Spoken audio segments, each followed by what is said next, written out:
Right now, kasama ko si Cherie Ariston, one of my local marketing partner. Nandito kami nakatambay sa Prestige. Yeah.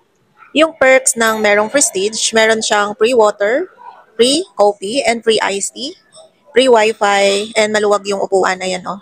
Tsaka yung nagustuhan ko dito, malinis yung kanilang toilet.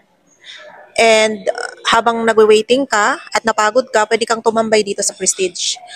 Paano nga ba magka-Prestige, Ma'am Cherry? Sabi mo, ma'am, mag-shopping worth 100,000 sa SM. Then si SM mismo or si BDO, si SM magpapadala sa'yo ng Prestige card. Tama po ba? Yes. Yan. Ma- Manonotify ka na eligible ka na ba for Prestige. Bale, kung meron kang SMAC, ma-upgrade siya. So, kailangan mo lang mag-shopping ng worth 100,000. So, pag nakapag-shopping ka na ng ganun, hindi naman siguro isang bultuhan. Kasi dati, may client ako, nagpabili sa akin ng mga furnitures, appliances. Kaya siguro ako naging qualify kasi nasa ibang bansa siya eh. So, ayun, sinend ko lang sa kanya yung receipt. Yan yung perks na mahilig sa SM malls.